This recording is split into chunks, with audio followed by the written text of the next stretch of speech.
नमस्कार, मेरे चैनल में आपका बहुत बहुत स्वागत है। और आज इस वीडियो में हम इग्निशिया होम्योपैथिक दवा के फायदे और उपयोग के बारे में जानेंगे। वीडियो को पूरा अवश्य देखें ताकि आप पूरी तरह से समझ पाएं। तो आइए समझते हैं। किसी शोक से या दुख से अगर मानसिक रोग उत्पन्न हो जाए तब इग्निशिया सर्वोत्तम औषधि है। शोक तथा दुख में क्या फर्क है? किसी पति की पत्नी मर जाए, पत्नी का पति मर जाए, माता पिता का बच्चा मर जाए तब शोक होता है। किसी प्रेमी का प्रेमिका से विछोह हो जाए, प्रेमी से मिलना ना हो सके तब दुख होता है। शोक तथा दुख दोनों में रंज होता है, मन पर आघात पहुंचता है और व्यक्ति एकांत में बैठा शोक या दुख सहा करता है। सबसे अपने शोक या दुख की कहानी कहता नहीं फिरता, जी में घुटता है, बैठा बैठा आंसू बहाया करता है, ठंडी आहें भरता है। इस प्रकार अपने रंज को अपने भीतर समेटकर अंदर अंदर घुटते रहने और ठंडी आहें भरते रहने से रोगी को रात को नींद भी नहीं आती, छटपटाता है। घरों में प्रायः ऐसे मामले पाए जाते हैं। लड़की है बड़ी समझदार, परंतु ना जाने क्यों उसका एक विवाहित व्यक्ति से प्रेम हो गया है। वह अपने मन को समझाती है, मन को कहती है यह ठीक नहीं है, परंतु मन नहीं मानता। दिन रात उसी के प्रेम में डूबी रहती है। माँ के सिवाय किसी से अपना दुखड़ा नहीं कहती। माँ से कहती है, माँ मुझे क्या हो गया है, उस व्यक्ति को मैं अपने मन में से निकाल नहीं सकती। ऐसी रंजीदा मानसिक अवस्थाओं को यह औषधि अर्थात इग्निशिया शांत कर देती है। रोगी दुख से छुटकारा पा जाता है, नींद भी आने लगती है। अगर रोग नया है तब तो बहुत जल्द मानसिक स्थिरता आ जाती है, परंतु अगर रोग पुराना हो गया है तो नैट्रम म्यूर रोग को ठिकाने लगा देता है। दुख जनित रोग पर अगर बहुत पुराना हो जाए, अगर रोग बहुत लंबा अरसा से चला आ रहा है और रोगी अत्यंत निर्बल हो जाए, कमजोर हो जाए, तब एसिड फॉस लाभ करता है। अगर किसी रोग का स्वभाव आहें भरना हो गया हो तो उसके आधार में कोई नया या पुराना दुख जरूर छुपा होगा और उसमें से यह तीनों में से किसी दवा से लाभ होगा, अर्थात इग्निशिया, नहीं तो नैट्रम्यूर, नहीं तो एसिड। मैं यहाँ पर रुदनशीलता में इग्निशिया तथा पल्सेटिला की तुलना कर देता हूँ, क्योंकि रुदनशीलता, रोने की नेचर, ये दोनों औषधि में पाई जाती है। ये दोनों औषधियाँ एक समान दुखी होती हैं, रुदनशील होती हैं, रंजीदा होती हैं, परंतु इग्निशिया तो अंदर अंदर घुटती रहती है। पल्सेटिला में यह बात नहीं है। पल्सेटिला अपने दुख की कहानी सबको कहती फिरती है और दूसरों की सहानुभूति पाने से उसका दुख घट जाता है, जबकि इग्निशिया में क्या है, वो किसी को नहीं बताएगी और अंदर अंदर ही घुटती रहती है। रुदनशीलता में इग्निशिया तथा नैट्रम्यूर की तुलना भी कर देता हूँ। ये दोनों भी रुदनशील देवियां हैं। नैट्रम्यूर अपने दुख के कारण रात दिन रोया करती है, दुख को भुला नहीं सकती।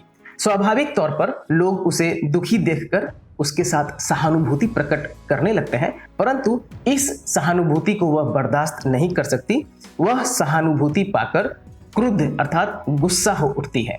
उसे सहानुभूति पाना बुरा लगता है। इग्निशिया हाल के शोक दुख में लाभकारी है। अगर रोग पुराना हो जाए तो इग्निशिया के स्थान में नैट्रम्यूर और एसिड फॉस लाभकारी होते हैं। याद रखिएगा कि इग्निशिया का क्रॉनिक नैट्रम्यूर है। यहाँ मैंने बताया इग्निशिया और नैट्रम्यूर की तुलना की है। सबसे पहले तो इग्निशिया का क्रॉनिक नैट्रम्यूर है। दूसरा, इग्निशिया किसी को अपना दुख नहीं बताएगा।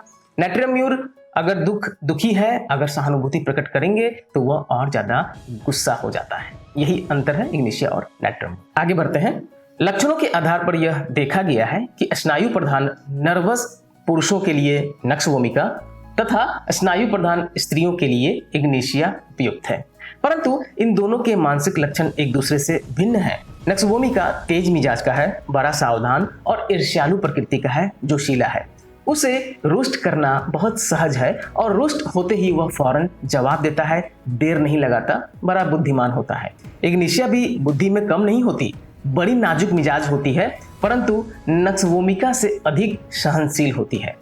छोटी सी बात भी उसके जी को लग जाती है, पर नक्सवोमिका की तरह झट बदला लेने के स्थान में वह अपने दुख या अपमान पर चुपचाप बैठे सोचा करती है। वह एकांत में जा बैठती है, रोती है, आहें भरती है, किसी से बोलती नहीं और अपने वास्तविक या काल्पनिक दुख को अपने मित्रों से भी छिपाए रखती है। आगे है मानसिक लक्षणों का लगातार बदलना, अर्थात रेमेडी ऑफ मूड्स। रोगी अभी हंस रहा है, दूसरे क्षण रोने लगता है। अभी प्रसन्न है, तुरंत अप्रसन्न। अभी शांत बैठा है, कुछ देर बाद आग बबूला हो उठता है। कहा नहीं जा सकता कि कब उसका मूड बदल जाएगा। लोग उसके पास जाते हुए घबराते हैं, समझ नहीं पाते कि उससे कैसे बात की जाए, क्योंकि उसकी मानसिक वृत्ति एकसार नहीं रहती। हंसना, रोना, खुशी, रंज, शांति, क्रोध, उसमें से कौन कब उसे आ घेरेगा यह कहा नहीं जा सकता। दूसरी कोई औषधि ऐसी नहीं है जिसमें इस प्रकार चित्त वृत्ति का परिवर्तन होता रहे। ऐसी चित्त वृत्ति में इग्नेशिया औषधि लाभ करती है। आगे बढ़ते हैं कि लक्षणों का परस्पर विरोधी होना। इसमें विलक्षणता यह है कि इसमें परस्पर विरोधी लक्षण पाए जाते हैं। जो लक्षण एक दूसरे से मेल नहीं खाते वे एक दूसरे के साथ मिलते दिखते हैं। जैसे उदाहरण के लिए सूजन में दबाने से आराम। चिकित्सक रोगी की सूजन को देखकर समझता है कि उसे छुएगा तो रोगी को दुख होगा, दर्द होगा, परंतु वह आश्चर्य से देखता है कि सूजन को दबाने से रोगी को आराम मिलता है। ऐसे परस्पर विरोधी नेचर में इग्नेशिया लाभ देता है। आगे, टॉन्सिल में ठोस वस्तु के निगलने से आराम। गले की शोथ या टॉन्सिल में रोगी कहता है कि जब वह ठोस वस्तु निगलता है तब उसे आराम मिलता है, जब पानी आदि द्रव वस्तु निगलता है तब उसे दर्द होता है। कितनी विरुद्ध बात है, परंतु इसमें इग्नेशिया लाभ करता है। बैप्टिशिया में द्रव पानी से आराम और ठोस वस्तु के निगलने से दर्द होता है। आगे, सिर दर्द में दर्द वाली तरफ लेटने से आराम। रोगी को कनपट्टी में कील चुभने सा दर्द होता है और दर्द वाली तरफ लेटने से उसे आराम मिलता है। कॉफिया और थूजा में भी सिर दर्द में कील सी चुभन होती है, ध्यान रखिए। अपच में गरिष्ठ पदार्थों से आराम। साधारणतः अपच के रोगी को सुपाच्य पदार्थ देने को कहा जाता है, खाने को कहा जाता है। परंतु इस औषधि का रोगी जब अचानक कुछ अपच पदार्थ खा लेता है, जैसे कि कच्चा गोभी, कच्चा प्याज, तो उसका पेट ठीक हो जाता है। पेट एक तरह से हिस्टीरिया ग्रस्त हो जाता है। तो ऐसे परस्पर विरोधी नेचर में भी इग्नेशिया लाभ देता है। खांसने से खांसी का बढ़ना। प्रायः खांसने के बाद खांसी का वेग घट जाता है, परंतु यह रोगी जब खांसता है तब खांसते ही चला जाता है। खांसते खांसते रोगी अकड़ जाता है। ऐसी अवस्था को भी इग्नेशिया दूर कर देती है। शीतावस्था में ज्वर में प्यास। साधारण तौर पर ज्वर की जो शीतावस्था होती है उसमें सर्दी के कारण प्यास नहीं लगती, परंतु इग्नेशिया औषधि के ज्वर में शीतावस्था में प्यास लगती है। ज्वर में यह इसका विचित्र लक्षण है। ऐसा लक्षण मिले तो जरूर इग्नेशिया दीजिए। आगे है कि खाने से पेट का खालीपन दूर ना होना। खाने से पेट का खालीपन दूर हो जाना चाहिए, परंतु इसमें खाने पर भी पेट का खाली महसूस होता है। यह भी एक परस्पर विरोधी नेचर है जो कि इग्नेशिया में पाए जाते हैं। इग्नेशिया इसमें लाभ देता है। कान में आवाजें आना, शोरगुल से ठीक होना। जिन लोगों की कान में आवाजें आया करती हैं उनमें अगर शोरगुल से आवाजें आना बंद हो जाए तो इग्नेशिया उपयुक्त है। यह भी एक परस्पर विरोधी नेचर है। इग्नेशिया लाभ देता है। आगे, बवासीर में चलने फिरने से आराम। बवासीर में चलने फिरने से रगड़ लगती है और रोगी को कष्ट होना चाहिए, परंतु इस औषधि में बवासीर की शिकायत में रोगी को चलने फिरने से आराम महसूस होता है। यह भी एक परस्पर विरोधी नेचर है। इग्नेशिया इसमें लाभ देता है। अंत में, दांत के दर्द में खाते समय आराम। दांत के दर्द में खाने से दर्द बढ़ता है, परंतु इसमें रोगी जब खा रहा होता है, जब दांतों पर दबाव पड़ रहा होता है तब उसे आराम लगता है। जब खा नहीं रहा होता तो दांतों में दर्द होता है। यह भी एक परस्पर विरोधी नेचर है और इसमें भी इग्नेशिया बहुत ज्यादा लाभ देता है। आगे देखते हैं हिस्टीरिया रोग की महौषध। डॉक्टर डनहम का कथन है कि कोई औषधि हिस्टीरिया के लक्षणों से इतनी अधिक नहीं मिलती जितनी इग्नेशिया औषधि मिलती है, इसलिए हिस्टीरिया की यह महौषध है।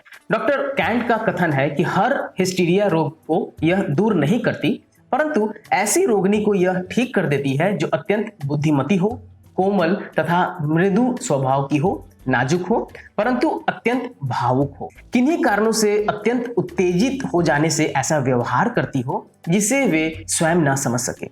वे ऐसे काम करती है जिन्हें कर लेने के बाद उन्हें स्वयं पश्चाताप होता है।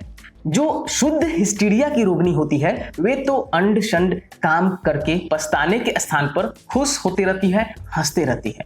डॉक्टर क्लार्क का कथन है कि इग्नेशिया के विषय में दो भ्रम दूर कर लेने चाहिए। एक तो यह कि यह केवल हिस्टीरिया की औषधि है, दूसरा यह कि हिस्टीरिया में इसके सिवा दूसरी कोई औषधि नहीं। तो ये दो भ्रम बिल्कुल दूर कर लेने चाहिए। इन सब बातों को ध्यान में रखकर इसका हिस्टीरिया में प्रयोग करना चाहिए। मैंने क्या बताया कि इसकी जो रोगिणी हिस्टीरिया ग्रस्त रोगिणी होगी वो बुद्धिमान होगी, भावुक होगी, मृदु स्वभाव की होगी। जब वो अनशन काम कर लेगी तो उसे बाद में पश्चाताप होता है। वो यह सोचती है कि पता नहीं उसने आवेशित होकर, उत्तेजित होकर क्यों ऐसा कर लिया। शुद्ध हिस्टीरिया की रोगिणी अनशन काम करके हंसती है, उसे कोई पश्चाताप नहीं होता। अगर पश्चाताप हो तो इग्निशिया उसे ठीक कर देता। आगे बढ़ते हैं कि रोगिणी के पेट से एक गोला गले में उठता हुआ अनुभव होता है। वह उसे निगलने की कोशिश करती है, परंतु निगलने के बाद वह गोला फिर ऊपर गले में उठता प्रतीत होता है।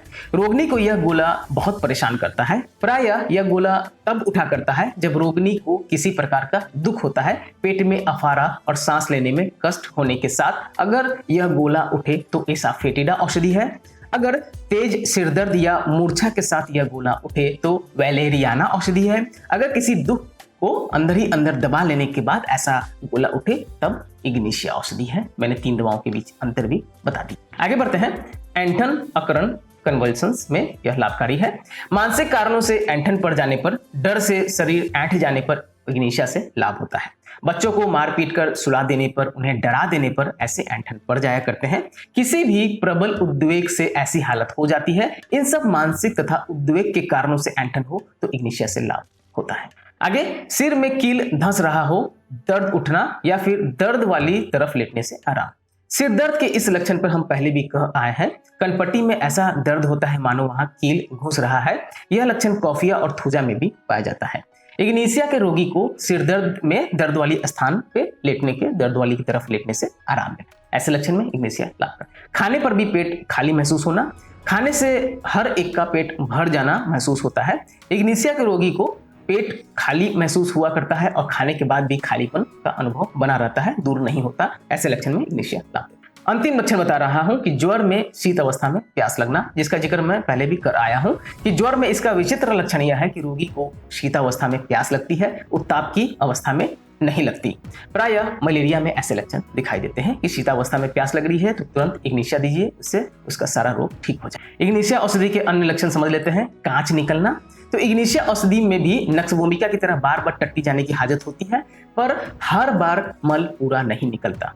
परंतु इसमें मल के लिए जब जोर लगाते हैं, जोर लगाना पड़ता है तो कांच निकल आती है और कांच निकलने के डर से रोगी जोर लगाते हुए घबराता है। तो ऐसे कांच निकलने के लक्षण में इग्निशिया लाभ देते हैं। हिचकी, खाने पीने के बाद और तंबाकू की बू से हिचकी आने पर इग्निशिया से लाभ होता है।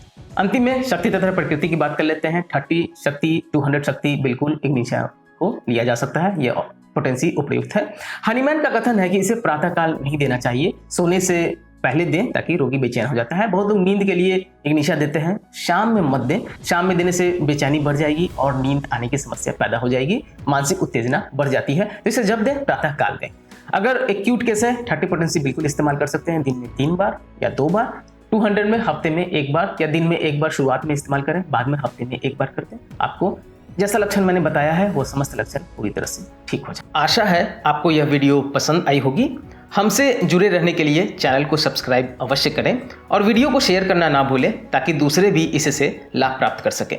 अगर वीडियो देखने के बाद भी समझने में परेशानी आ रही हो या आप ट्रीटमेंट करवाना चाहते हैं या आप अपने एड्रेस पर दवा मंगवाना चाहते हैं तो मेरे व्हाट्सएप नंबर 9006242658 पर भी हमसे आप संपर्क कर सकते हैं। दवा आपको किसी भी होम्योपैथिक शॉप पर मिल जाएगा। याद रखें 2 दवा लेने के बीच हमेशा 10 से 15 मिनट का गैप दें। खाना खाने के आधे घंटे पहले या आधे घंटे बाद ही दवा लें। कच्चा प्याज और खट्टी चीज़ों का सेवन ना करें। WSI, रिक्वेग, SBL, एडेल किसी भी कंपनी का दवा आप ले सकते हैं, सभी अच्छी हैं। धन्यवाद।